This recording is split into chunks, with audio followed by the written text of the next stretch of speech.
جن میں اس زمانے میں ارواح بد داخل ہو جاتی ہیں۔ اس کی سب سے اہم وجہ رد کرنا ہے۔ ایک ماں اس بچے کو پسند نہیں کرتی جو اس کے پیٹ میں پرورش پا رہا ہے۔ ہو سکتا ہے کہ وہ شادی شدہ نہیں تھی اور وہ اس کے لیے پریشانی بنا ہوا ہو، یا پھر اس بچے کی پیدائش کو وہ اپنے گھرانے پر بوجھ خیال کر رہی ہو، یا پھر مالی حالات مزید بوجھل ہونے کے متحمل نہ ہوں۔ لیکن وجہ کوئی بھی ہو، وہ بچہ جو اس کے پیٹ میں پرورش پا رہا ہے یا وہ بچہ بیرونی رویوں کے سلسلے میں حساس ہو، یہ صرف جینس نہیں بلکہ وہ ایک شخص ہے، اور جب وہ دنیا میں آتا ہے تو اپنے ساتھ ملامت لے کر آتا ہے، یا پھر کوئی حاملہ عورت کسی قسم کے صدمے سے دوچار ہوتی ہے، یا کوئی خوف اسے دق کرتا ہے اور وہ اس خوف کے آگے اپنے ہتھیار ڈال دیتی ہے اور وہ انجانا خوف اس کے جسم میں داخل ہو جاتا ہے۔ اس کے دو چناؤ ہیں، یہ خوف اس کی ماں کے اندر ہی در اندازی کر سکتا ہے یا پھر بچے کے اندر چلا جاتا ہے، کیونکہ بچے کے اندر چلا جانا اس کے لیے زیادہ آرام دہ ہے۔ کیا آپ کو بات کی سمجھ آ گئی ہے؟ اس لیے جب بچہ پیدا ہوتا ہے تو وہ خوف زدہ روح کے ساتھ دنیا میں آتا ہے۔ آئیں میں آپ کے لیے ایک حوالہ کلام مقدس سے پیش کرتا ہوں جس پر بہت سے لوگ غور نہیں کرتے ہیں۔ پہلا پطرس باب 3 آیت 6، جو بیویوں کے لیے ایک نصیحت ہے۔ میں اس کے صرف ایک پہلو کو نمایاں کروں گا۔ وہ بیویوں کو صلاح دیتا ہے کہ کلام مقدس میں آپ کے لیے ایک عمدہ مثال پائی جاتی ہے، اور وہ سارا کا ابراہم کے ساتھ رویہ کیسا تھا، اور میں اسی نقطے پر رکا نہیں رہوں گا، آپ گھبرائیے گا نہیں۔ پہلا پطرس باب 3 آیت 6، چنانچہ سارا ابراہم کے حکم میں رہتی اور اسے خاوند کہتی تھی، تم بھی اگر نیکی کرو اور کسی ڈراوے سے نہ ڈرو تو اس کی بیٹیاں ہوئیں۔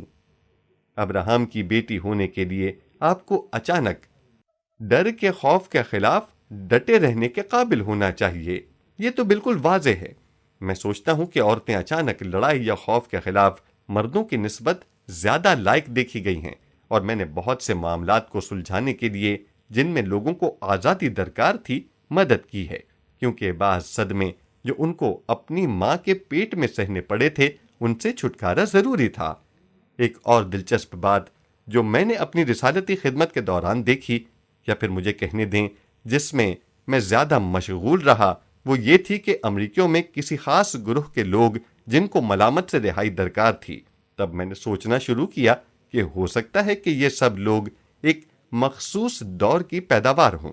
پھر میں نے کہنا شروع کر دیا کہ وہ اس زمانے کی پیدائش تھے جب سخت مایوسی کا وقت تھا، اور مجھے یہ بھی پتا چلا کہ ماں کو ابھی 6 مہینے کے لیے اور کھلانا پلانا پڑے گا، اور گھر میں تو پہلے ہی تنگی ہے، تو 7ویں بچے کی آمد ان کی زندگی کا قافیہ مزید تنگ کر دے گا۔ ہو سکتا ہے کہ ماں تو اچھی ہو، لیکن وہ اندرونی طور پر بچے کی ذمہ داری اٹھانے کے لیے بیزار ہو، تو پھر یہ بچہ جب دنیا میں آئے گا تو وہ اپنے ساتھ ملامت کی روح لے کر پیدا ہوگا۔ ہمارے پاس زیادہ وقت نہیں جو ایسے معاملات کی نظر کر سکیں۔ اب نمبر 4 آتا ہے۔ مجھے یہ کہنے دیں کہ اگر آپ قسمت کا حال بتانے والے کے پاس جاتے ہیں یا پھر کسی سیانے کے پاس جاتے ہیں کہ اگر وہ بچہ پیدا ہوتا ہے تو اس کے ساتھ کیا ہوگا، اور آپ نے تو اسے 2 صدمات سے دوچار کر دیا اس سے پہلے کہ وہ دنیا میں پیدا ہو۔ چوتھے نمبر پر روحی تسلط ہے۔ خیال رکھیں کہ روح اور جان میں فرق ہے۔ میں اس کی تفصیل میں نہیں جا سکتا ہوں، لیکن ایسے بہت سے لوگ ہیں جو دوسروں پر تسلط جمانے اور ان کو چالاکی سے استعمال کرتے ہیں۔ اس کارستانی کو روحی خیالات یا روحی تسلط کہتے ہیں۔ اس کی عام ترین مثال عصر حاضر کے امریکی معاشرے میں ماؤں کا اپنے بچوں پر تسلط جمانا ہے۔ اس سلسلے میں وہ خاص طور پر بیٹوں پر زیادہ نگاہ رکھتی ہیں۔ ایک کتاب جو خاصی مقبول ہوئی اور جو یہودی برادری میں ہاتھوں ہاتھ بکی، اس کا نام ہے ایک یہودن اچھی ماں کیسے بن سکتی ہے۔ اس کتاب کے اسباق میں سے ایک کا نام تھا آپ کا بیٹا عوام میں کیسے وائلن بجا سکتا ہے۔ اس کے لیے کوئی مریضانہ احساس جرم کے سوا دوسری ترغیب استعمال نہیں کی جاتی ہے۔ خیر، جب آپ یدش امونو جانتے ہوں، وہ یونانی زبان میں یدش امونو کی اصطلاح استعمال کرتے ہیں۔ میرا مطلب یہ ہے کہ جس بات کا میں ذکر کر رہا ہوں وہ اس کی مکمل مثال ہے۔ کسی بڑے تھیٹر میں ایک عورت کو جانتے ہوں گے جو چیخ چیخ کر بولتی ہے اور کہتی ہے کہ کیا اس جگہ پر کوئی ڈاکٹر ہے؟ ایک عورت کھڑی ہوئی اور اس نے کہا میں ہوں۔ ارے لڑکے، کیا میں تمہارے لیے ایک لوکی لاؤں؟ بالکل ٹھیک، اس سے آگے بھی معاملہ بڑھ جاتا ہے۔ میں کامیاب تاجروں سے ملا ہوں، بینکوں کے مینیجروں سے ملاقات بھی کی ہے، اور اس طرح کے دوسرے لوگوں سے ملا ہوں جو جذباتی بلوغت تک نہیں پہنچ سکے، اس لیے کہ وہ ابھی تک اپنی ماں کی ناف سے جڑے ہوئے ہیں۔ روحانی ناف کی ڈوری کبھی بھی کاٹی نہیں گئی۔ ان کا چالاکی سے اپنے مقاصد کے لیے استعمال کرنے کے بے شمار طریقے ہیں۔ مجھے ایک ماں کے بارے میں پتا ہے جو اپنے گھرانے پر پوری طرح حکمران تھی، کیونکہ جب کبھی کوئی کام اس کے خلاف مرضی ہو جاتا، اسے مرض شقیقہ دبوچتا اور پھر اہل خانہ کو اس کے ارد گرد پھرنے کے لیے دبے پاؤں آنا پڑتا۔ باتیں مت کرو، شور نہ کرو، ماں کوئی اور درد شروع ہو جائے گا۔ اسے تو اس کا احساس نہیں تھا، لیکن اس بات کو اس نے ایک کامیاب ہتھیار کے طور پر استعمال کیا، کیونکہ وہ نہیں چاہتی تھی کہ اسے پریشان کر کے ایک بار پھر مرض شقیقہ کے منہ میں دھکیل دیا جائے۔ اس سیاق و سباق میں 2 ناپسندیدہ الفاظ آئے ہیں، اور وہ ہیں تسلط جمانا اور چالاکی سے کام لینا۔ آپ جب کبھی ان کو استعمال کرنا چاہیں، شیطان ادھر موجود ہوگا۔ ٹھیک ہے، اب 5واں نمبر آتا ہے۔ مجھے بعض لوگوں سے کہنا پڑا کہ سنو، اگر آپ چاہتے ہیں کہ میں آپ کی مدد کروں تو پھر مجھے دیانتداری سے کام کرنا ہوگا۔ حقیقت تو یہ ہے کہ آپ کی ماں ایک چڑیل ہے، لیکن پھر آپ کے لیے ضروری ہے کہ اس کا احترام کریں، لیکن ہے وہ چڑیل۔ مجھے ایسے لوگوں کو برملا کہنا پڑا جن کو آزادی ملی کہ ابھی آپ کے لیے مناسب نہیں کہ آپ کے گھر جائیں، آپ کو دور رہنا پڑے گا، کیونکہ آپ روحانی طور پر اپنے اتنے مضبوط نہیں کہ تسلط جمانے والی اور چالاکی سے کام کرنے والی ارواح بد کے اثرات سے بچ سکیں۔ 5ویں نمبر میں بچپن کے ابتدائی دور میں خاصا دباؤ ہوتا ہے۔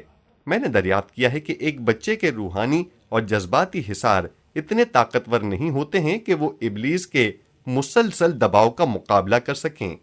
مقدس یعقوب کے خط میں جو لکھا ہے وہ قابل قدر اور ذہن نشین رکھنے والی بات ہے۔ یعقوب باب 3 آیت 16۔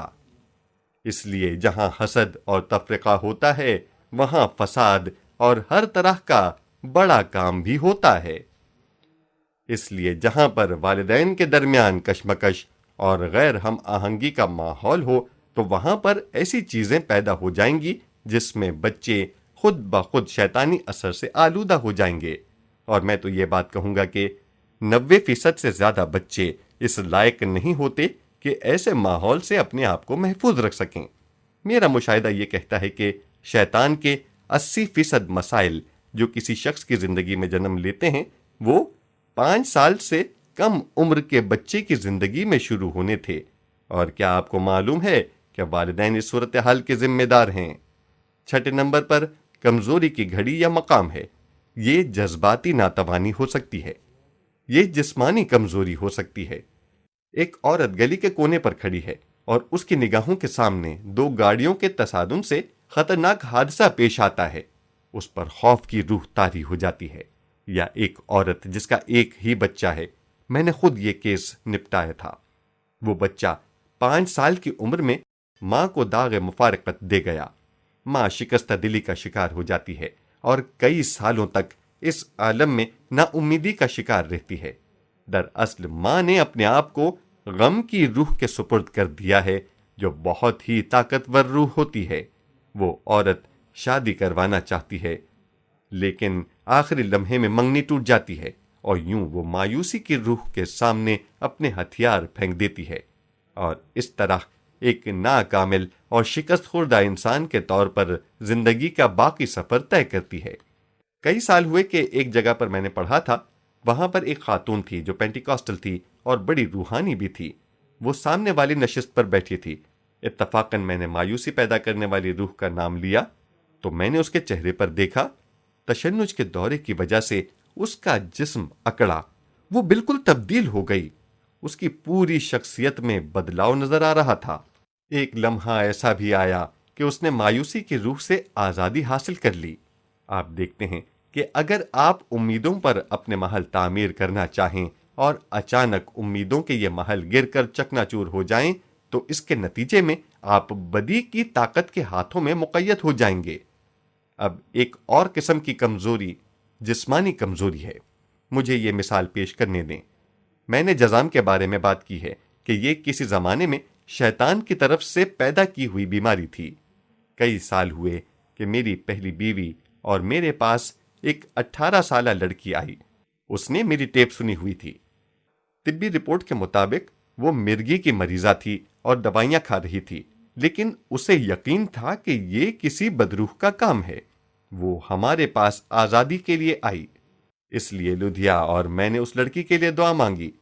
ہمیں محسوس ہوا کہ لڑکی بدروح سے آزاد ہو گئی ہے، لیکن مجھے ایسا لگا کہ خداوند مجھے کہہ رہا ہو تمہارا کام ابھی ختم نہیں ہوا۔ اس لیے میں نے لڑکی سے کہا کہ مجھے بتاؤ کہ یہ بیماری تمہیں کیسے لگی؟ کیا یہ کسی جسمانی چوٹ کی وجہ سے ہوا تھا؟ اور اس نے کہا کہ جی ہاں، ایسا ہی ہوا تھا۔ مجھے بیس بال سے سر پر چوٹ لگی تھی۔ اس کے بعد مجھے مرگی کے دورے پڑنے لگے۔ اچھا، میں نے کہا، جسمانی چوٹ تو خالص جسمانی ہی تھی، لیکن اس نے مرگی کی روح کے لیے دروازہ کھول دیا تھا۔ کیا آپ اس بات کو سمجھتے ہیں؟ کمزوری کی جگہ اس کے دماغ کی چوٹ تھی۔ اب میں نے اسے کہا، میرا ایمان ہے کہ بدروح چلی گئی ہے۔ ہمیں اب اس بات کی ضرورت ہے کہ دروازہ بند کر دیا جائے۔ اس لیے لدھیا اور میں نے اس کے اوپر ہاتھ رکھے اور اس کے دماغ کی شفا کے لیے دعا کی۔ میرا اس کے ساتھ تقریباً 3 برس تک رابطہ رہا۔ اس کے بعد اس نے کبھی دوائی نہیں کھائی اور پھر اسے کبھی بھی مرگی کا دورہ نہیں پڑا۔ لیکن میں نے تو صرف اس گھڑی یا مقام جس کے ساتھ کمزوری مربوط تھی کی مثال دی ہے۔ اور آخری بات، گناہ آلودہ اعمال یا عادات ہیں۔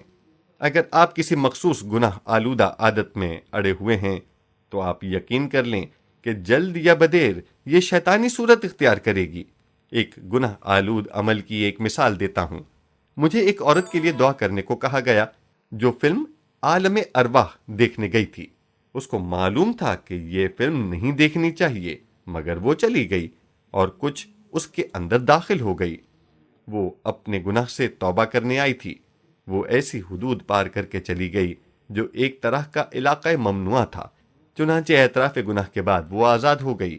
یا پھر ایسے بھی ہو سکتا ہے کہ کوئی شخص فحش فلم جس میں ہیجان خیز مواد شامل ہو دیکھنے چلا جاتا ہے۔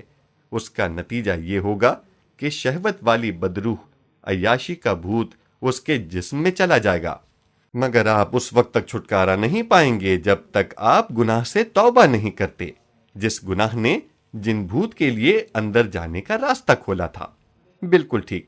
اب ہم اس بات کی طرف آتے ہیں جو ساری چیز کا مرکز ہے، رہائی کیسے پائی جائے۔ یہ وہ چیز ہے جس کی بابت ہم میں سے ہر ایک کو جاننے کی ضرورت ہے، اور میں تو آپ کے لیے بنیادی اقدام کی ایک فہرست دینے والا ہوں۔ میں یہ نہیں کہتا ہوں کہ آپ کو سب پر عمل کرنا چاہیے، لیکن میں نے مشاہدہ کیا ہے کہ یہ وہ باتیں ہیں جو جائز اور مناسب ہیں۔ پہلی بات یہ ہے کہ آپ کو حلیم اور خاکسار ہونا چاہیے۔ صحیح ہے۔ اب آپ دیکھیں گے کہ میں یہ کیوں کہتا ہوں، جبکہ میں نمبر 2 کہتا ہوں آپ کو دیانتدار ہونا چاہیے۔ اس بات کو جانیں کہ دیانتدار ہونے کے لیے انکساری چاہیے۔ میں تو لوگوں سے کہتا ہوں کہ اپنے مسئلے کو کسی دلکش نفسیاتی نام سے مت پکاریں۔ جو کچھ ہوا اسے سیدھے سادے نام سے پکاریں۔ بیلچے کو بیلچا ہی کہیں اور کوئی زرعی آلہ مت کہیں۔ بالکل صحیح۔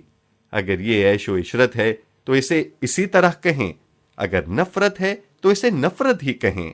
میں تو عورتوں کو بھی کہتا ہوں کہ اپنے آپ کو شوہر کے نام سے درست طور پر بلائیں، تو پھر آپ کو درست نام حاصل ہوگا، لیکن اس کے لیے حلیمی کی ضرورت ہوتی ہے۔ صحیح ہے نا؟ آپ انکساری کے بغیر صداقت کا سامنا نہیں کر سکتے ہیں۔ اور یہ بات بھی یاد رکھیں کہ بائبل مقدس ہم پر یہ ذمہ داری رکھتی ہے کہ ہمارے اندر خاکساری ہونی چاہیے۔ یہ ہمیشہ آپ کو حلیم بناتی ہے۔ خدا سے حلیم ہونے کی دعا مت کریں، کیونکہ وہ آپ کی عزت نفس اتارے گا۔ تب کہیں جا کر آپ کو فروتن بنائے گا، لیکن فیصلہ تو آپ ہی کا ہوگا۔ بالکل اسی طرح آپ دیکھیں گے کہ اگر آپ چھٹکارے کے در پہ ہیں تو آپ کی زندگی میں وہ لمحہ آئے گا جب آپ کو دو باتوں میں سے ایک کا چناؤ کرنا پڑے گا، آپ کی عظمت اور آپ کی رہائی۔ اگر رہائی کی بنسبت آپ کو اپنی عظمت زیادہ عزیز ہے اور آپ کے نزدیک زیادہ اہم ہے تو پھر آپ کا مسئلہ کیا ہے؟ تکبر اور مغروری۔ آپ نے ٹھیک کہا۔ میں ہمیشہ اس ڈاکٹر کی بیوی کے بارے میں سوچتا ہوں جو ایلسبانا کی ریاست میں ہے۔ وہ ایک جنوبی اسٹائل کی خاتون ہیں۔ اس نے مجھے تعلیم دیتے ہوئے سنا تھا۔ وہ اوپر آئی اور اس نے کہا، مسٹر پرنس، اگر مجھے سمجھ آ جائے کہ آپ کیا کہہ رہے ہیں، اگر مجھے آزادی کی ضرورت ہوتی تو میں چیختی اور چلاتی۔ میں نے کہا، ایسا ہو سکتا تھا۔ اس نے کہا کہ میری پرورش اسی طرح ہوئی کہ سر عام لوگوں کے سامنے ایک خاتون کو چیخنا نہیں چاہیے۔ خیر، میں نے کہا، فرض کریں کہ آپ دریا میں ڈوب رہی ہیں اور آپ تیسری دفعہ نیچے جا رہی ہیں اور آپ نے سوچا ہوگا کہ کوئی شخص کنارے پر ہے جو آپ کو بچا سکتا ہے، تو پھر بھی اس خاتون کی طرح جو پبلک میں چیخنا نہیں چاہتی نہیں چیخیں گی؟ دیکھا آپ نے، اس طرح کا اتفاق سے چناؤ کا سوال اٹھ سکتا ہے۔ آپ ڈوبنے کا چناؤ کر سکتے ہیں یا پھر اس خاتون کی طرح جو 5 منٹ کے لیے اس خاتون کے خول سے باہر آ جائے۔ میں تو لوگوں سے کہتا ہوں کہ، اور ان کو صلاح دیتا ہوں کہ اپنی عظمت کو تھوڑی دیر کے لیے چولہے بھاڑ میں جانے دو، کیونکہ یہ واپس مل جائے گی، اور جب آپ بچ جائیں گے تو عظمت رفتہ کی بحالی کے لیے کئی راہیں کھل جائیں گی۔ یہ بات جو آپ کے باطن میں کشمکش پھیلائے ہوئے ہے وہ ہمہ وقت قائم نہیں رہتی، ٹھیک ہے؟ لیکن میں سچ مچ کہتا ہوں کہ حلیمی اس کی کلید ہے۔ بالکل درست۔ اگلا قدم ہے المسیح میں اپنے ایمان کا اقرار کرنا، کیونکہ وہ ہمارے اعتراف کا کاہن اعظم ہے۔ جب ہم صحیح اعتراف کرتے ہیں تو وہ ہماری مدد کے لیے آ جاتا ہے، لیکن اگر اعتراف صحیح نہ ہو تو پھر ہم اسے نہیں دیکھیں گے۔ چوتھی بات، جس گناہ کا چرچا عام ہو رہا ہو اس کا اعتراف کریں۔ بالکل ٹھیک کہا۔ میں وہاں پر لکھوں گا کہ ایسا ہی ہے۔ کوئی بھی گناہ جس کا چرچا ہو جو میں لکھنا چاہوں گا، لیکن میرے پاس اس کے لکھنے کے لیے اس لائن میں جگہ نہیں، یہ تو آپ کی اور نہ ہی آپ کے آبا و اجداد کی۔ کئی معاملات میں آپ کو اپنے گھرانے کے ساتھ مسئلے میں شناخت ہونی چاہیے اور آپ کہیں کہ ہاں یہ میرا مسئلہ ہے، میں اس کا اعتراف کرتا ہوں اور میں اس کے لیے معذرت خواہ ہوں، اگرچہ یہ آپ کے دادا کا گناہ ہی کیوں نہ ہو، یا آپ کی چاچی یا پھر کسی اور کا۔ 5ویں نمبر پر جو بات آتی ہے وہ یہ ہے کہ آپ تمام گناہوں سے توبہ کریں۔ ہم جو بھی باتیں کر رہے ہیں توبہ کے بغیر رہائی نہیں ہو سکتی ہے، اور یہ یہاں پر امثال باب 28 آیت 13 کا حوالہ پیش کرتا ہوں۔ جو اپنے گناہوں کو چھپاتا ہے کامیاب نہ ہوگا، لیکن جو ان کا اقرار کر کے ان کو ترک کرتا ہے اس پر رحمت ہوگی۔ کیا آپ کو رحمت درکار ہے؟ آپ کو 2 باتوں کی ضرورت ہوگی، اعتراف اور چھوڑنا۔ یہ ایک قدیم طریقہ کار ہے، تو پھر خدا تو تبدیل نہیں ہوا ہے۔ کیا آپ یہ بات سمجھتے ہیں؟ اکثر لوگوں کا یہ شیوا ہے کہ اگر میں اپنے گناہوں کا اعتراف نہیں کرتا تو خدا کو بھی ان کا پتہ نہیں چلے گا۔ واقعی میں بہت سے لوگوں سے ملا ہوں۔ یہ ایک غلطی ہے۔ خدا تو پہلے سے ہی جانتا ہے۔ وہ آپ کو اس لیے نہیں کہہ رہا کہ آپ اعتراف گناہ کریں کیونکہ اسے اس کی خبر نہیں رہی، وہ تو اس لیے کہہ رہا ہے تاکہ آپ پر رحم کر سکے۔ بات آئی سمجھ میں؟ میں آپ کو کچھ اور بھی خوشخبری سناتا ہوں۔ خدا ایک ایسی ہستی ہے جس کو صدمہ نہیں پہنچتا ہے۔ آپ اس کے حضور بڑے سے بڑا گناہ انڈیل دیں، وہ تو پہلے ہی سے آپ کے گناہوں سے آگاہ ہے اور وہ پھر بھی آپ کو پیار کرتا ہے، لیکن اگر آپ نے اس کو روک کے رکھا تو مسئلہ آپ تک ہی رہے گا، اسے کوئی فرق نہیں پڑے گا۔ بالکل درست۔ 6واں نمبر، جادو ٹونے سے مراسم توڑ لیں۔ آج رات ہم اسی پر گفتگو کریں گے، اور اب ہم اس پر زیادہ تفصیل سے بات نہیں کریں گے، خاص طور پر فری میسنری پر بات کریں گے۔ یہ شیطانی مسائل کا بہت بڑا منبع ہے اور یہ نسل در نسل جاری رہتا ہے۔ اس میں پسماندگی اور اپاہج بنا دینا یا پھر اسی طرح کے سب مسائل۔ بالکل ٹھیک۔ دراصل یہ توبہ کا ایک حصہ ہے، لیکن میں نے اوپر اس کا الگ سے ذکر کیا ہے۔ 7واں نمبر دوسروں کو معاف کرنا ہے، سب کو بلکہ ہر ایک کو معاف کرنا۔ چند سال پہلے ڈان ہاشم کا اور میرا ایک دوست تھا جو ڈینگر ڈاکٹر تھا۔ اسے بھی آزاد ہونے کی ضرورت تھی، لیکن اسے رہائی نہ ملی جب تک اس نے سب IRS کو معاف نہ کر دیا۔ یہی اس کا مسئلہ تھا۔ آپ میں سے کسی کا یہ مسئلہ نہیں ہے۔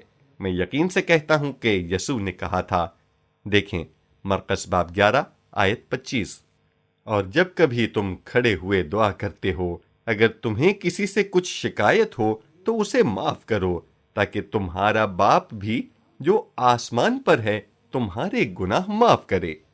اس سے آپ کا کچھ بگڑتا نہیں، یہ تو آپ کی ذمہ داری ہے کہ معاف کریں۔ آپ انتظار مت کریں کہ وہ آپ کے پاس آ کر آپ سے معافی مانگیں۔ آپ ان کو ان کی وجہ سے معاف نہ کریں، بلکہ اپنی خاطر معاف کریں۔ میں لوگوں سے کہتا ہوں کہ دوسروں کو معاف کرنا کوئی اعلیٰ روحانی عمل نہیں یا کوئی جذباتی بات۔ یہ در حقیقت سیدھی سادی روشن ضمیری اور اپنا ہی مفاد ہے۔ بس اتنی سی بات ہے، اللہ اللہ خیر صلی اللہ۔ اور اب 8ویں بات در حقیقت ایک مختصر سا لفظ ہے، خارج کرنا یا نکالنا۔ ہم اس طرف ذرا سی دیر میں بات کریں گے، لیکن بے عملی آپ کو کہیں کا نہ چھوڑے گی۔ آپ کا کام تو فعال اور سرگرم ہونا ہے۔ آپ سب سے سادہ کام کرنا چاہیں تو سانس لیں۔ عبرانی اور یونانی زبان میں دونوں روح اور سانس لینے کے لیے ایک ہی لفظ استعمال ہوتا ہے۔ مجھے یاد ہے کہ ایک چھوٹا لڑکا اور ایک ماں میرے پاس آئے اور اس کی ماں نے کہا کہ بچے کے لیے دعا کریں جو 4 یا 5 سال کا تھا۔ میں نے اس سے پوچھا کہ مسئلہ کیا ہے؟ اس نے بتایا کہ اسے الرجی ہے۔ کس قسم کی الرجی؟ اس نے بتایا فوڈ الرجی۔ وہ کس چیز کے کھانے سے الرجی زدہ ہو جاتا ہے؟ میں نے کہا کہ میں الرجی کی بدروح کو نکالنے کے لیے دعا کرنے والا ہوں، کیا یہ بات ٹھیک ہے؟ اس خاتون نے کہا ٹھیک ہے۔ میں نے کہا کہ میں تمہارے بیٹے سے بات کرنا چاہتا ہوں۔ اب میں نے بچے کی طرح زبان استعمال کرتے ہوئے کہا، ایک بدروح جو سانس کی طرح ہے اس کے اندر گھسی ہوئی ہے۔ میں تمہیں حکم دینے والا ہوں کہ یسوع کے نام میں اس میں سے نکل آؤ۔ میں تمہیں کہتا ہوں کہ اسے جانے دو۔ اس لیے جب میں نے یسوع کے نام میں چلی جا کہا تو تم سانس لے کر اسے باہر نکالو، تو اس نے ایک چھوٹے سپاہی کی طرح میری مانی۔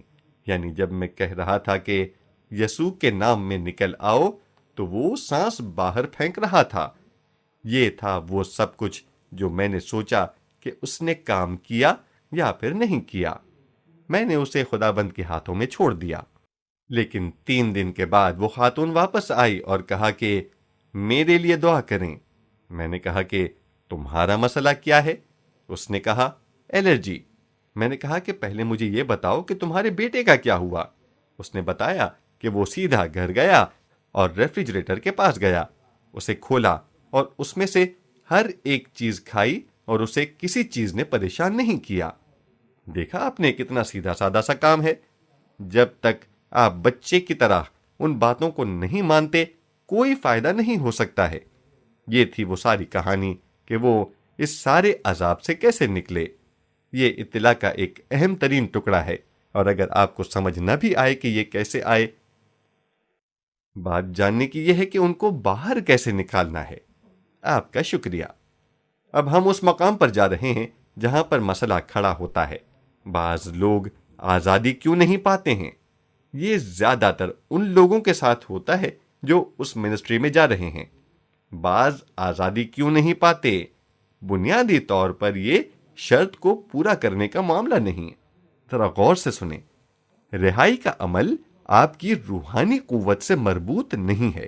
یہ ایک طرح کا امتحان ہے کہ آیا لوگوں نے شرط پوری کی ہے۔ اپنے آپ پر توجہ مرکوز مت کریں، لوگوں پر توجہ دیں کہ وہ شرائط کو پورا کریں، کیونکہ ایک بار جب وہ شرائط کو پورا کر دیتے ہیں تو پھر ان کو رہائی مل جاتی ہے۔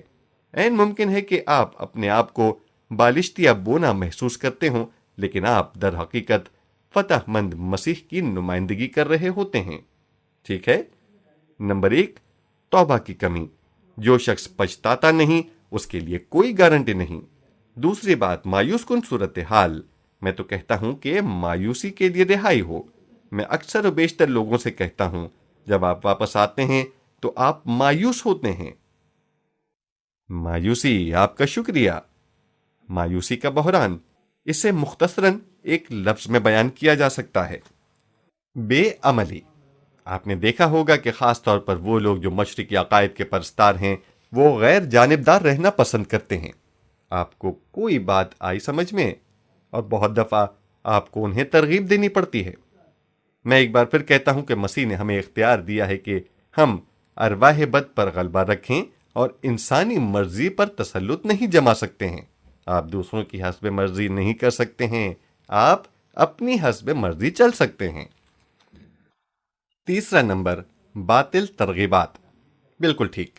کلام مقدس میں سے میں نے ایک حوالہ مقدس یعقوب کا پیش کیا تھا جو بتاتا ہے کہ جو کچھ آپ مانگیں گے وہ آپ کو مل جائے گا، اور یہ اس لیے نہیں کہ تم ناقص چیز مانگتے ہو تاکہ اپنی عیاشی پر خرچ کرو۔ ہم اس لیے رہائی نہیں پاتے تاکہ کہیں جال میں پھنس نہ جائیں۔ آپ سمجھ گئے ہیں نا؟ بہت سے لوگ حال سے رہائی پانے کے مشتاق ہیں۔ ہم اس لیے آزادی پاتے ہیں تاکہ خداوند کی خدمت کریں۔ جو لوگ پھندے سے رہائی کے مشتاق ہوتے ہیں وہ رہائی کے لائق نہیں ہوتے ہیں۔ چوتھا نمبر، عقل کھراپن۔ آپ کے لیے یہ بہتر ہوگا اس فہرست کو دیکھیں اور اپنی جانچ کریں جبکہ ہم اس کا جائزہ لے رہے ہیں۔ عام لفظوں میں اسے خود غرضی یا اپنی ذات میں مگن کہا جاتا ہے۔ میں آپ کی توجہ چاہتا ہوں۔ بعض لوگ چھٹکارا نہیں پاتے ہیں کیونکہ ان کو توجہ دینے کی خواہش نہیں ہوتی ہے۔ کیا آپ سمجھ گئے ہیں؟ آپ کو ایسے لوگ بھی ملیں گے جو مرز کہن کی طرح ہوتے ہیں اور ان کے دل میں آزادی پانے کی بالکل تڑپ نہیں ہوتی ہے، کیونکہ یا تو یہ لوگ مفلس اور نادار ہوتے ہیں یا پھر وہ لوگ ہوتے ہیں جن کو نظر انداز اور مسترد کر دیا گیا ہوتا ہے۔ اب صرف یہ وقت ہے کہ وہ اسٹیج کا مرکز حاصل کر سکتے ہیں۔ جو لوگ افریت زدہ ہوتے ہیں ان میں ایک یہ چیز دیکھی گئی ہے، اور یہ کسی نہ کسی طرح سے وہ خود غرض اور اپنی ذات میں مگن نظر آتے ہیں۔ حقیقت یہ ہے کہ اپنی ذات میں مگن رہنے کا رویہ شیطان کو دعوت دیتا ہے۔ بعض اوقات آپ کو ایسے شخص سے کہنا پڑتا ہے کہ اچھا جائیے اور سنو، آپ نے وہ کافی باتیں سن لی ہیں، آپ خود اپنے لیے کریں ورنہ کوئی دوسرا تمہارے لیے کچھ نہیں کر سکتا ہے۔ نمبر 5، جادوگری اور جنتر منتر کے کاموں سے جان چھڑانے میں ناکامی اور اس میں ساحرانہ چیزوں سے نجات حاصل کرنا شامل ہے۔ ٹھیک ہے؟ مثلاً گوتم بدھ کے مجسمے یا جادوگری یا گھوڑے کے نال اور ایسی چیزیں جن کا تعلق تہوم پرستی سے ہو شیطانی ہوتی ہیں۔ حضرت موسیٰ نے بنی اسرائیل کو بتایا تھا کہ اگر کوئی ملعون چیز اپنے گھر میں رکھو گے تو تم اور تمہارا گھر سب لعنتی ہو جائے گا۔ مسیحیوں کو چاہیے کہ اپنے اپنے گھروں کی صفائی کریں اور اس قسم کی خرافات سے اپنے گھروں کو صاف کریں۔ میں نے تو ایک اصول بنا لیا ہے کہ جو چیز یسوع مسیح کی توہین یا شیطان کو عزت دینے والی ہو اسے گھر میں رکھنا پسند نہیں کرتا ہوں۔ میں نے اپنی زندگی میں جو بڑے بڑے کام کیے ہیں ان میں سے ایک قدم یہ اٹھایا ہے کہ وہ سب چیزیں جو دادا سے مجھے ورثے میں ملیں، جن میں چینی ڈریگن کی 4 رنگ برنگی مورتیاں تھیں، شاہی ڈریگن جن کی 4 انگلیوں کی بجائے 5 انگلیاں تھیں، یہ سب خوبصورت تو تھے لیکن ایسی اشیاء تھیں جو پوجا پاٹ میں شامل نہیں کرتے تھے۔ لیکن میں ان پر جتنا غور کرتا تھا اسی قدر مجھے احساس ہونے لگا کہ یہ تو حقیقتاً شیطان کی تصویر ہیں۔ میں ان کو دیواروں پر آویزاں کر کے ان کی نمائش نہیں کر سکتا تھا، لہٰذا میں نے ان کو اتارا اور ان سے اپنی جان چھڑائی۔ میں یہ بات کہوں گا کہ میری کوئی منصوبہ بندی نہیں تھی اور نہ ہی مجھے اس کی ضرورت تھی، میں تو صرف مشاہدہ کر رہا تھا۔ ان ڈریگنوں کو دور کرنا تھا کہ میرے گھر میں خوشحالی بھی آ گئی اور میں مالی طور پر خاصا مستحکم ہو گیا۔ بالکل ٹھیک۔ نمبر 7 ہے لعنت کے نیچے ہونا۔ اب ہم آج رات کو اس کے بارے میں بات کریں گے، اس لیے میں اس کے بکھیڑے میں پڑنا نہیں چاہتا ہوں، لیکن بعض لوگ زیر لعنت ہیں اور وہ اس وقت تک رہائی نہیں پائیں گے اور نہ ان کو شفا ملے گی جب تک لعنت کا جوا توڑ نہ دی جائے۔ 8واں نمبر ہے کسی مخصوص گناہ کے اعتراف میں ناکامی۔ اس کی واضح مثال اسقاط حمل کا گناہ ہے۔ جو شخص قصداً اسقاط حمل کا ارتکاب کرتا ہے وہ خدا کی نگاہ میں قتل کا قصوروار ہے، اور ایسے شخص کے لیے ضروری ہے کہ وہ خاص طور پر قتل کے گناہ کا اعتراف کرے۔ اب یہ میرا فیصلہ نہیں ہے، میں کوئی قانون سازی نہیں کر رہا ہوں، آپ کو یہ بات اچھی طرح یاد ہے۔ میں تو ان لوگوں کی تشریح کر رہا ہوں۔ میں نے کوشش کی ہے کہ لوگ رہائی پائیں۔ آپ شیطان کو گلے تک اوپر لا سکتے ہیں اور یہ باہر نہیں آئے گا۔ آپ رکیں نہیں، آپ رکیں اور پڑتال کریں۔ میں ایک لڑکی کو جانتا ہوں، وہ کوئی 16 سال کی ہوگی۔ اس کی ماں اسے لے کر میرے پاس آئی تھی۔ آخرکار میں نے کہا، سنو، ایک بات ہے جس کا آپ کو اعتراف کرنا پڑے گا ورنہ یہ باہر نہیں نکلے گی۔ بالآخر اس نے تسلیم کیا کہ کسی وقت اس نے اسقاط حمل کیا تھا۔ اس کی ماں کو اس کا پتہ نہیں تھا۔ جوں ہی اس نے اقرار گناہ کیا وہ بدروح باہر نکل گئی۔ اس وقت ان دونوں کی حالت دیکھنے کے لائق تھی۔ وہ دونوں ایک دوسرے کے گلے ملیں اور ایک دوسرے کا خیر مقدم کیا، لیکن میری نگاہ میں یہ ایک ایسا اصول تھا جو بدلنے والا نہیں تھا۔ نمبر 9، ایک متنازع مسئلہ ہے۔ یہ اندازے سے علیحدہ نہیں۔ عہد نامہ جدید میں الگ ہونے کا قانون کیا ہے؟ بپتسمہ، بالکل ٹھیک۔ پانی کا استباغ، بالکل صحیح۔ یاد رکھیں، بنی اسرائیل مصر میں سے برے کے خون سے آزاد ہوئے تھے، لیکن بحیرہ قلزم کے پانی سے مصر کی غلامی سے جدا ہوئے تھے، اور یہ پانی ہی تو تھا جس نے مصریوں کو ان کا پیچھا کرنے سے روکا ہوا تھا۔ وہ صرف پانی کی حد تک اس کا تعاقب کر رہے تھے۔ میرے خیال کے مطابق وہ لوگ جو پانی کا بپتسمہ لینا نہیں چاہتے ہیں وہ آزاد ہونے کا حق نہیں رکھتے ہیں۔ اس میں اختیار کی بات نہیں ہے۔ میں اس کی بات اس لیے نہیں کر رہا ہوں کہ یہ کسی جماعت کا مسئلہ ہے۔ میں تو صرف سیدھی سادی سی بات کر رہا ہوں کہ اس کا طریقہ یہی ہے۔ اگر آپ خدا سے میل چاہتے ہیں تو اچھی بات ہے، لیکن میں اس صلح نامے میں ایک پارٹی نہیں بننا چاہتا ہوں۔ بالکل ٹھیک۔ اب نمبر 10، یہ ایک گھمبیر معاملہ ہے۔ یہ بڑی جنگ کا ایک حصہ ہے جس کے لیے کوئی ٹھوس عمل ہونا چاہیے۔ درست۔ بعض لوگ ایسے ہیں جن کو میں شیطان کا میدان جنگ کہتا ہوں، اور وہ ان کو جانے نہیں دیتا ہے، اس لیے نہیں کہ وہ کچھ ہیں، بلکہ اس لیے کہ وہ جس بات پر کھڑے ہیں۔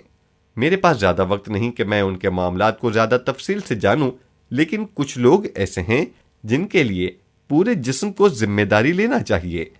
آپ کو ایک مثال کے ذریعے سمجھاتا ہوں۔ ایک دفعہ ایک شخص کو لمنی نسیچیوں کا مرض تھا۔ آپ کو پتا ہے کہ یہ ایک لا علاج بیماری ہے۔ یہ تو صرف وقت کا سوال ہے۔ خیر، وہ رفاقت کا ایک حصہ تھا۔ جب رفاقت بڑھی تو اس نے اچھا کیا۔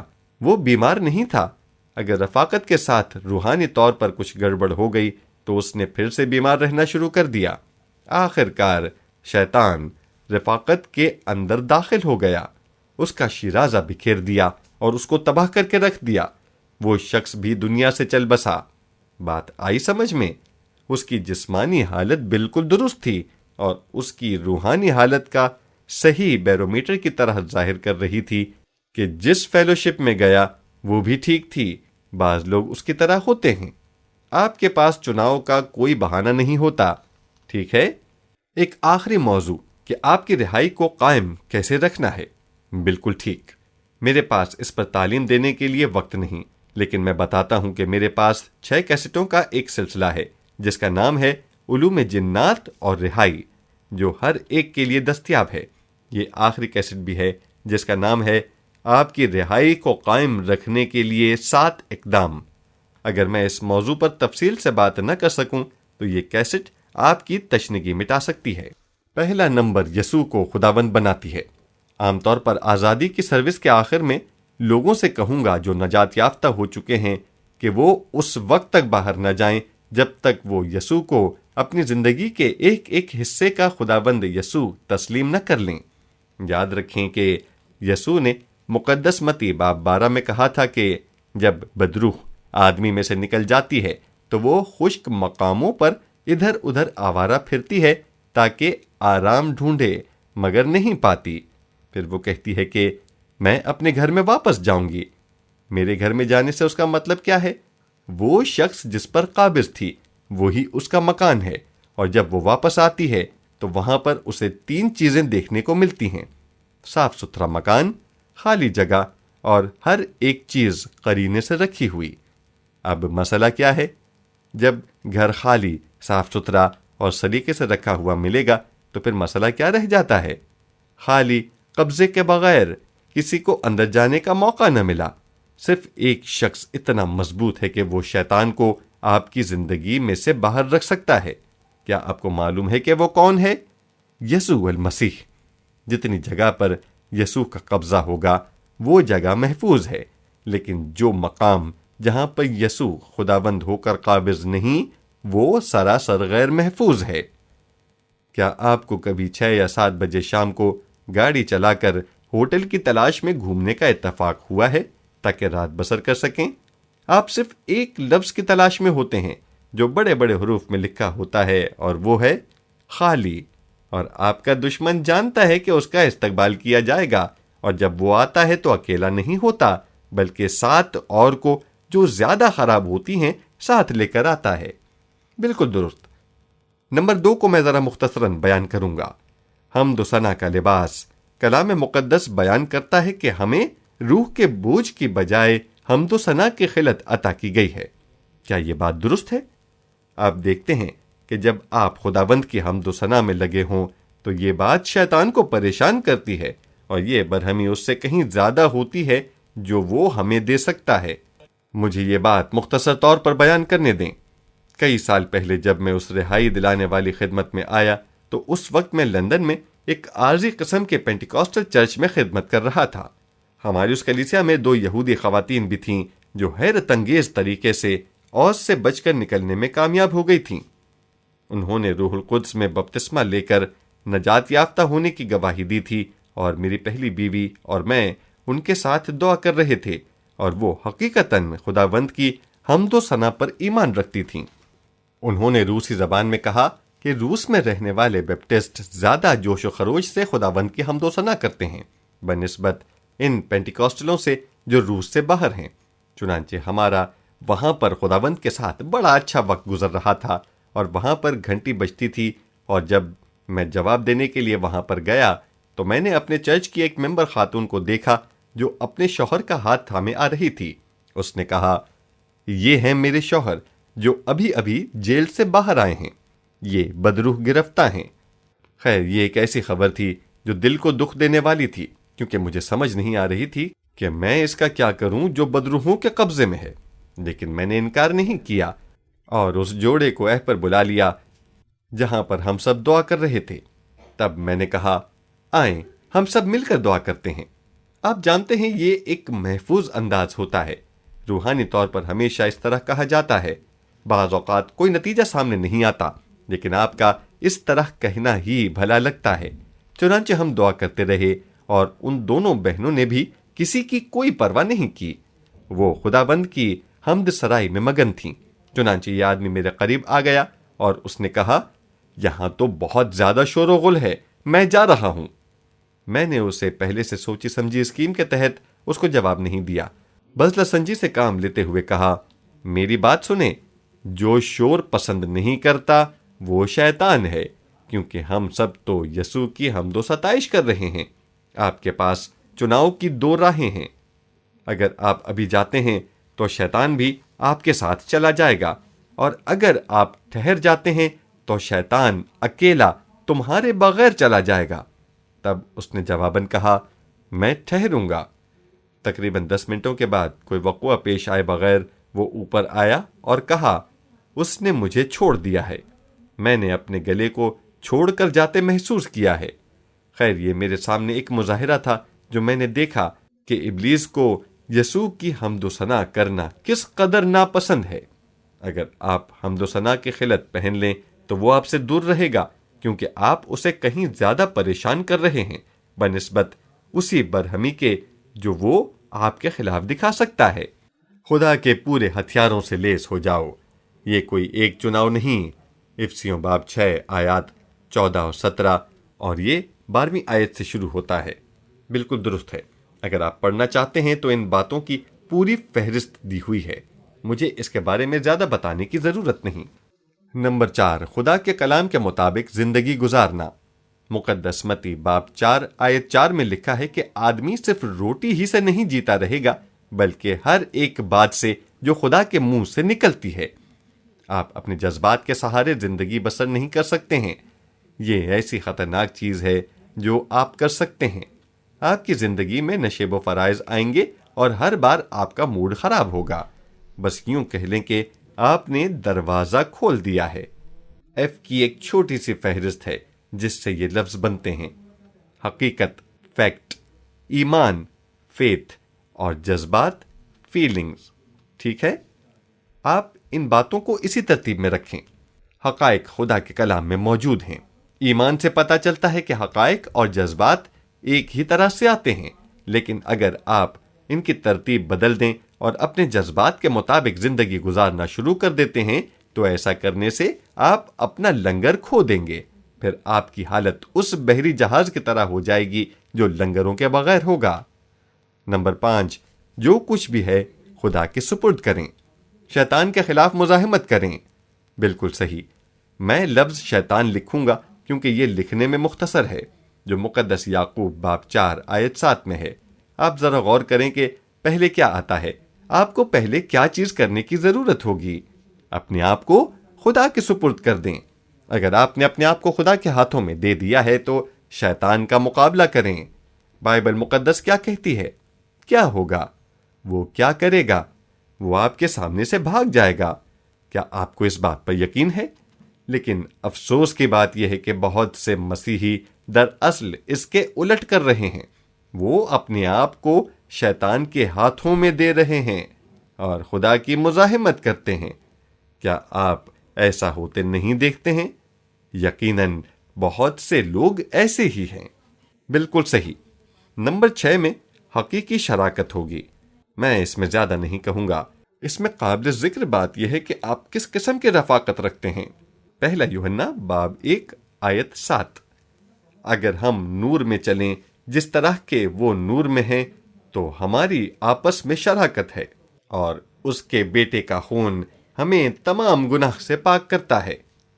اگر آپ شراکت سے باہر ہو جاتے ہیں تو آپ نور سے باہر نکل جاتے ہیں، تو پھر خون سے آپ کی حفاظت نہیں ہوگی۔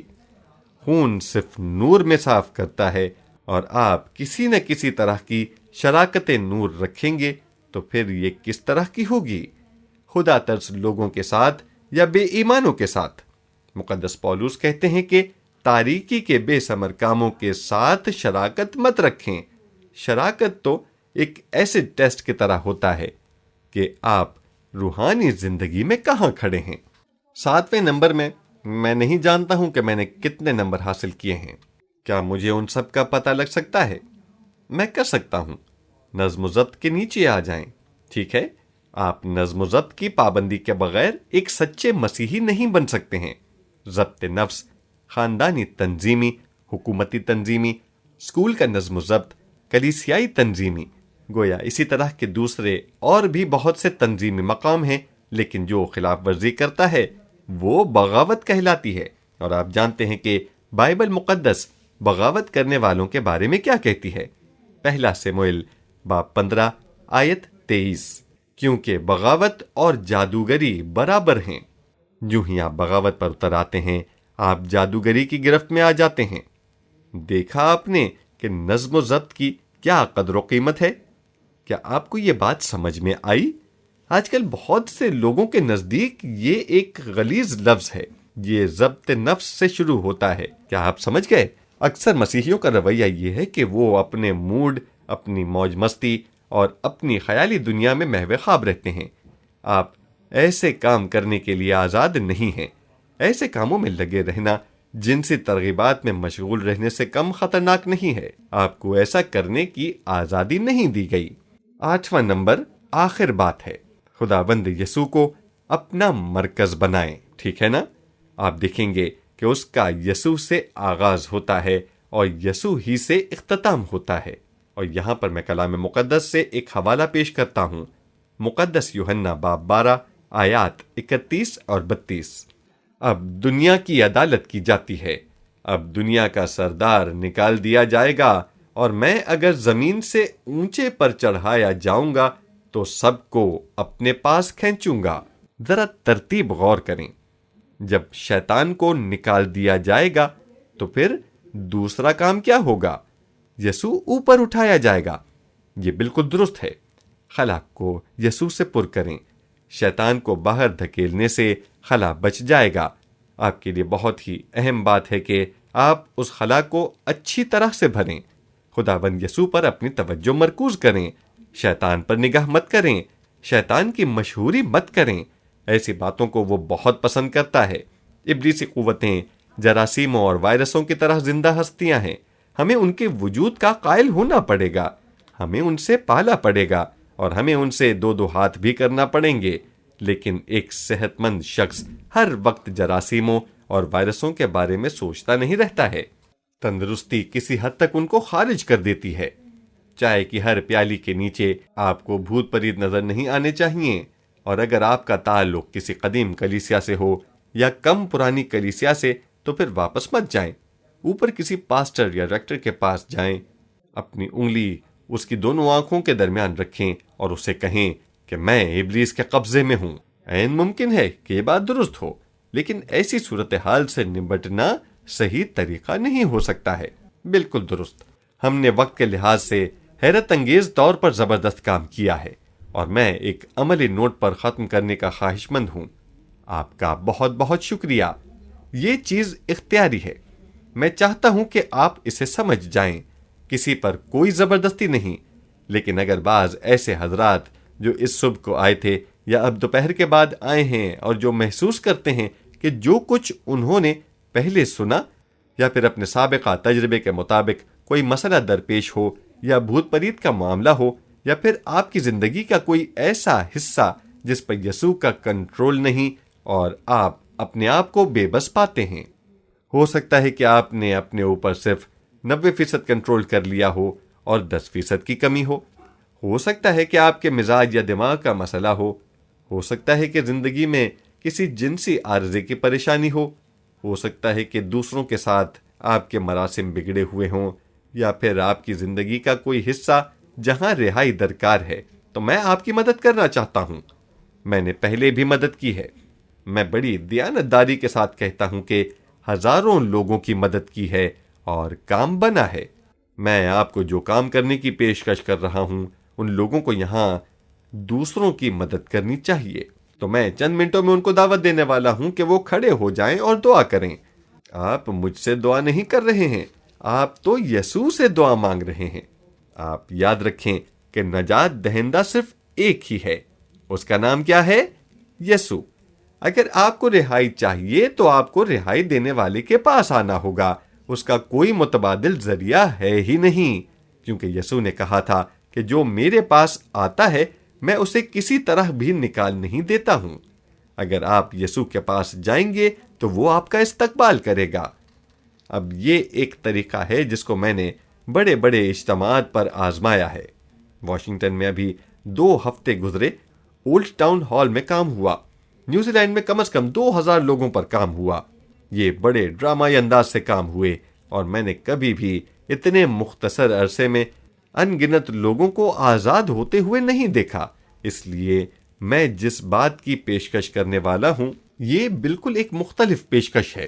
میں دعا میں آپ کی رہنمائی کروں گا، جس میں آپ کے لیے موقع ہوگا کہ اپنے آپ کو حلیم بنائیں، یسوع کے پاس آئیں اور اس بات کا تعین کر لیں کہ آپ نے شرائط پوری کی ہیں۔ کیا آپ بات سمجھ گئے ہیں؟ میں آپ کے منہ میں الفاظ ڈالوں گا، آپ جادوگری اور جنتر منتر کو مسترد کر دیں گے اور شیطانی سرگرمیوں کے ساتھ کوئی رابطہ نہیں رکھیں گے۔ آپ ہر اس شخص کو معاف کریں گے جس نے آپ کو نقصان پہنچایا ہے یا آپ کو دکھ دیا ہے۔ آپ زندگی میں کسی بھی قسم کی لعنت سے آزادی حاصل کریں گے، یا پھر کوئی ایسا کام کیا ہو جو جہالت یا غفلت سے انجانے میں سرزد ہو گیا ہو، اور پھر آپ اپنے آپ کو یسوع کے چرنوں میں آزادی کے لیے ایک امیدوار کے طور پر آئیں گے، اور جب آپ دعا کر لیں اور سب شرائط پوری کر دیں تو پھر آخر میں کہیں آمین، اور جب آپ آمین کہہ دیں تو پھر اس کے بعد مزید کوئی دعا نہ مانگیں۔ مذہبی طور پر دعا کرنے کا یہی طریقہ ہے، اس طرح بھلا بھی لگتا ہے، لیکن جب تک آپ دعا میں لگے ہوں تو شیطان آپ کے باطن میں جاگزین تو ہوتا ہے. بات آئی سمجھ میں؟ وہ دعا کے دوران باہر نہیں آ سکتا ہے. غیر زبان مت بولیں. غیر زبان بولنا ایک حیرت انگیز کام ہے، لیکن اس کا اثر بھی وہی ہوتا ہے. یہ ارواح بد کو اندر ہی رکھتا ہے. یہ معاملہ بالکل اسی طرح کا ہے جب ایمبولینس یا کوئی پولیس کار سڑک پر جا رہی ہوتی ہے تو اس کا سائرن بجتا اور سرخ بتی جلتی رہتی ہے، تو سڑک پر ہر چیز ایک طرف ہٹ کر اسے راستہ دیتی ہے تاکہ وہ آسانی سے گزر جائے. بے عین ہی ارواح بد باہر نکل جاتی ہے. دیکھا آپ نے؟ ان کے جانے کے لیے راستہ بنائیں، ان کو نکالیں، ان کو دفع ہونے دیں.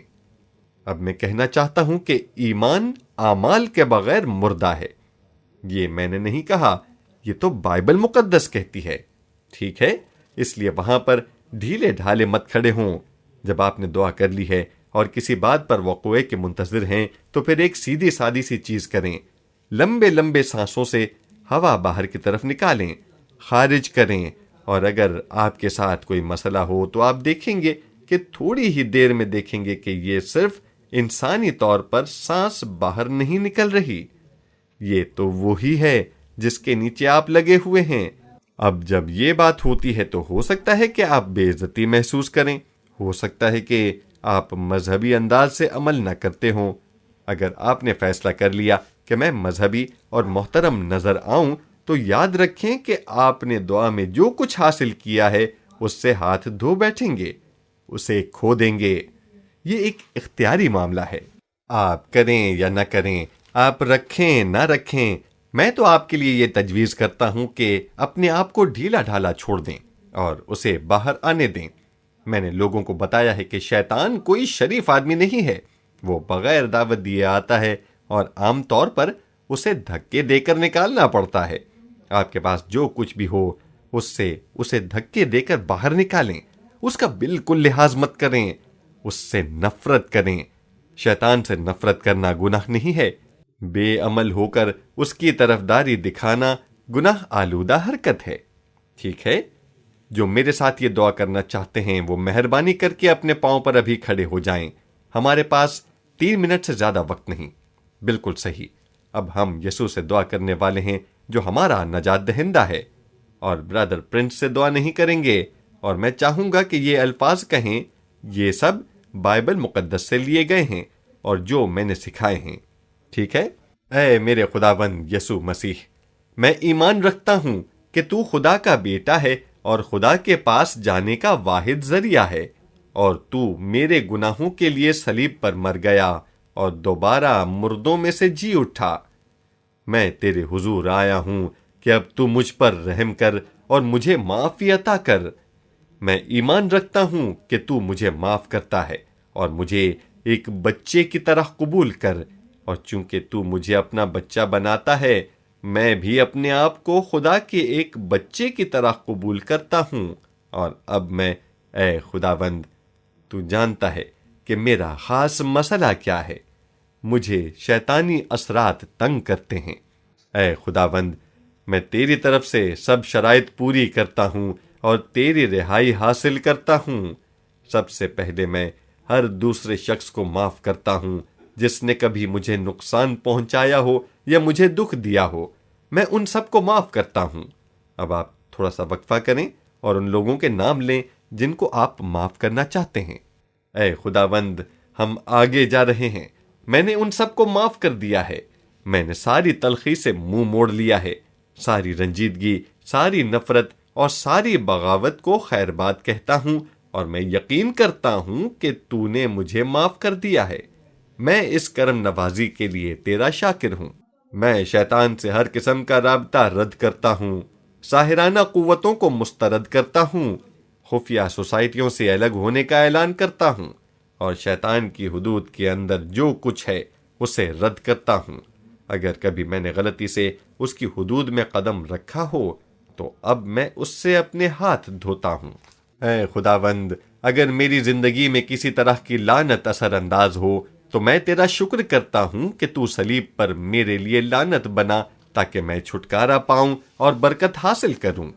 اب میں اس کو حاصل کرنے کا دعویٰ کرتا ہوں تاکہ لعنت سے آزاد ہو کر برکت میں داخل ہو جاؤں۔ اور اب اے خداوند، میں اپنی شیطانی روح کے خلاف کھڑا ہونا چاہتا ہوں جس نے میری شخصیت کے کسی حصے پر قبضہ جمایا ہوا ہے۔ میں آپ کو بتانا چاہتا ہوں کہ میں ان سے نفرت کرتا ہوں۔ وہ میرے دشمن ہیں، میں ان سے میل نہیں رکھوں گا، میں ان سے کسی طرح کا سمجھوتا نہیں کروں گا۔